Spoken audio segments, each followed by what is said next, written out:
Dahil sa ang vlog nga natin ay tungkol sa travel, adventure at informative. Kaya sa pagkakataong ito ay aalamin natin ang 10 pinakamalalaking eroplano sa mundo. Ito ay ayon lang sa aking pansariling pananaliksik. Hindi ko nais pilitin ang bawat isa sa inyo sa kanila na maniwala sa aking video. Kung hindi kayo kumbinsido sa mga impormasyon at kontra sa inyong kaalaman at paniniwala, ay maaari kayong gumawa ng sarili ninyong pagsisiyasat. Ang video na ito ay hindi gawa ng isang profesional. Ito ay gabay lamang. Kaya simulan nating pag-usapan ang 10 may pinakamalalaking eroplano sa mundo.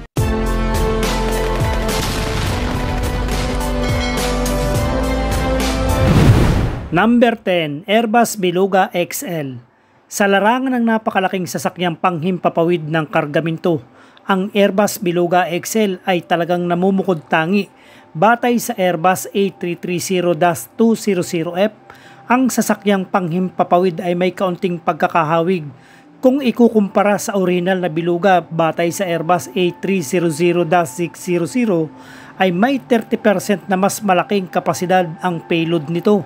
Ang Beluga XL ay dinisenyo ng Airbus upang matugunan ang sarili nitong pangangailangang transportasyon. Ngunit hindi lang ang laki ang nakakakuha ng atensyon nito.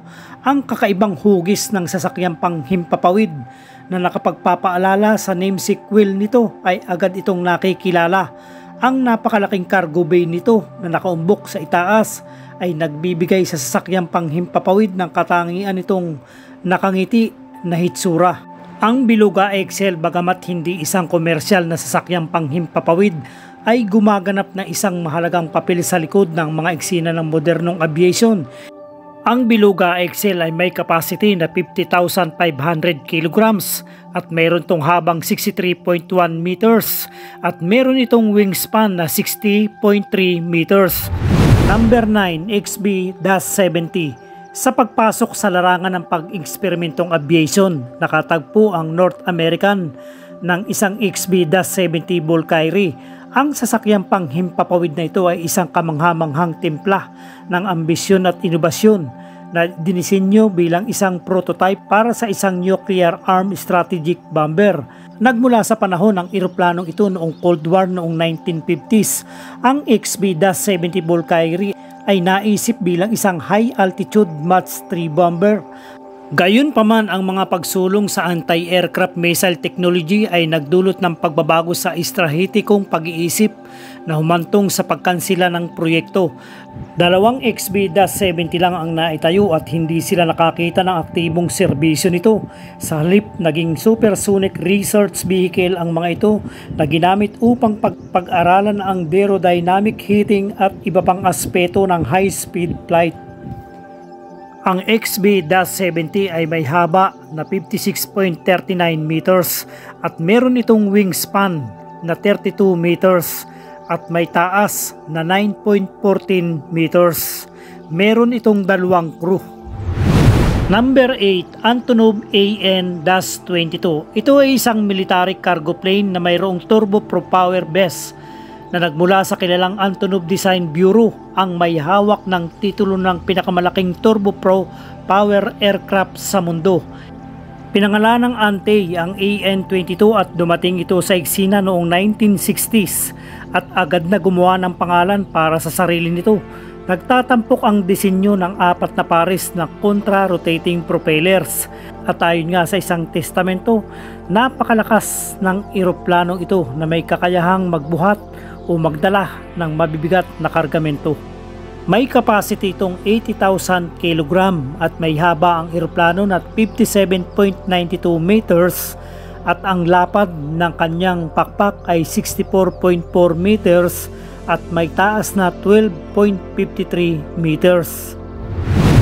Number 7, Dreamlifter. Bigyan natin ngayon ng pansin ang isang natatanging miyembro ng pamilyang Boeing.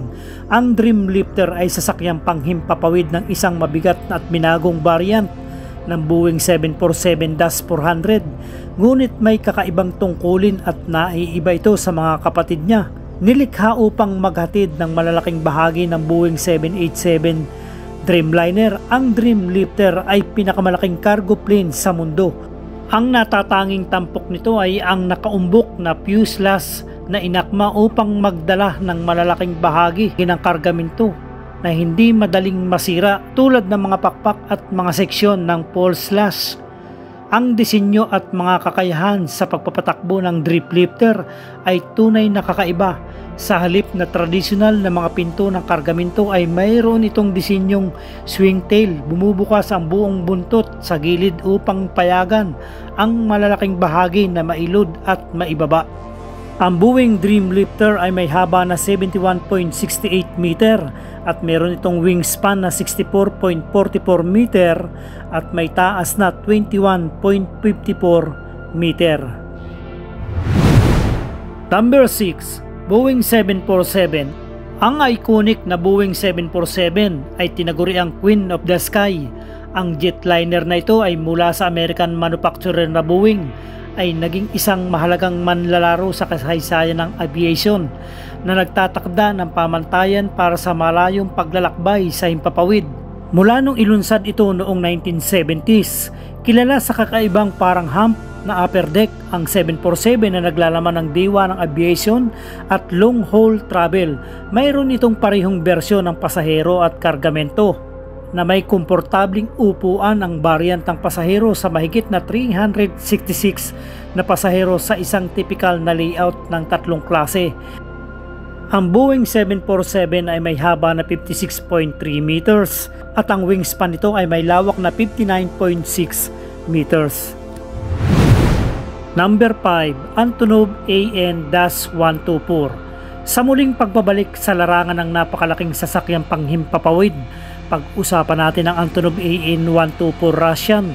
Ang madiskarting airlift jet aircraft na ito ay isang ipinagmamalaking produkto ng Antonov Design Bureau sa Ukraine na kilala sa napakalaking disenyo nito. Ang AN-124 na may palayaw na Russian ay isa sa pinakamabigat na sasakyang panghimpapawid na ginawa ng maramihan. Ito ay hindi tungkol lamang sa timbang. Bagamat ang sasakyang panghimpapawid na ito ay tungkol sa pagdadala kargamento mula sa iba't ibang sasakyang panghimpapawid. Sa mga tuntunin ng disenyo, ang Russian ang napakalakas na disenyo. May mataas na pakpak na may malaki at makapal na cargo hold. Nakabukas ang kakaibang ilong at buntot nito upang payagan ang mga kargamento na maikarga at maibaba mula sa magkabilang dulo. Isang natatanging tampok na tumutulong upang mapabilis ang proseso. Ang Antonov 124 ay may capacity na 150,000 kilograms.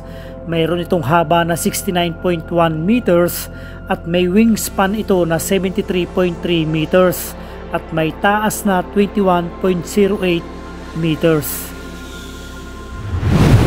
Number 4. Lockheed C-5 Galaxy. Ang Lockheed C-5 Galaxy ay isang American military transport aircraft ng Titan at itinuturing na ang Lockheed C-5 Galaxy ay isa sa pinakamalaking sasakyang panghimpapawid ng militar sa mundo. Ang Lockheed C-5 Galaxy ay may haba na 75.31 meters at ang wingspan nito ay 67.89 meters at ang taas nito ay 19.84 meters. Number 3. Airbus A380. Ang Airbus 380-800 ay isang hindi kapani-paniwalang gawa ng aviation engineering sapagkat ang Airbus 380 ay namumukod tangi sa karamihan dahil sa laki nito. Ipinagmamalaki na malapad na sasakyang panghimpapawid nito. Ang dalawang full-length na passenger deck na komportabling makakaupo sa pagitan ng 525 hanggang 853 na katao.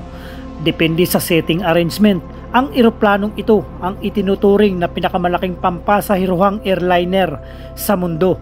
Gayunpaman, ang A380 ay higit pa sa isang malaking eroplano. Nilagyan din ito ng makabagong teknolohiya. Ang mga feature at disenyo na naglalayong pagandahin ang karanasan ng bawat pasahero. Kabilang dito ang maluluwag na seating area, advanced entertainment system at mas tahimik na cabin.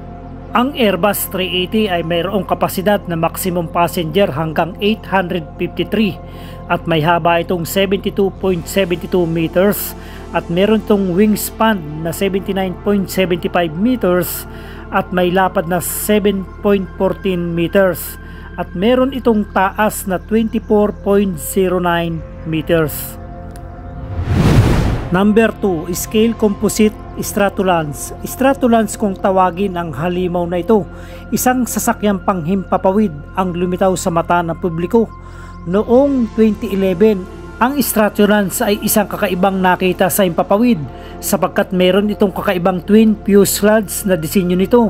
Ngunit ang pagkakaiba nito sa lahat ay mayroon itong mahabang pakpak na may kahangahangang wingspan na 385 na talampakan. At ang eroplanong ito ay may nakakagulat at kayang magdala ng hanggang 550,000 pounds at may maximum take-off weight na 1,300,000 pounds. At number 1 sa ating listahan ang Antonov AN-25 Mriya. Ang AN-225 Mriya na ang pangalan ay isinalin sa Dream sa Ukrainian ay talagang isang pangarap ng engineering, isang ehemplo ng katalinuhan at lakas ng tao. Ang eroplanong ito ay kayang mag-take off ng hanggang 640 tons o 1,400,000 pounds. Ang A225 Mriya ay unang lumipad sa kalawakan noong 1988. Ang mga pakpak ng sasakyang panghimpapawid na ito ay umabot sa isang kahangahangang 88.4 metro at ito ay may sukat na 84 metro sa haba. Sa kasamaang palad, ang nag-iisang operational na AN-225 ay nawasak sa panahon ng pagsalakay ng Rusya sa Ukraine noong 2022. Ang sasakyang panghimpapawid ay nasa isang paliparan malapit sa Kyiv nang ito ay inatake. Ang Ukrainian state-owned manufacturer ng Antonov ay inihayag na ang sasakyang panghimpapawid ay muling itatayo sa halagang $500 million na nilalayo nilang mabawi mula sa Rusya. Mga Kaminturayon TV, ito nga yung ating vlog ngayon, ang 10 pinakamalalaking eroplano sa mundo. At itong ating nakikitang ito yung number 1 eroplano hindi lang sa Ukraine, sa buong mundo na nasira at nawasak sa panahon ng digmaan sa pagitan ng Ukraine at Russia, na sana ay ma-restore ulit ng Ukraine at muling masilayan sa himpapawid. Kung nagustuhan nyo ang aking vlog, paki-like, paki-share, and paki-subscribe na rin. Maraming salamat po.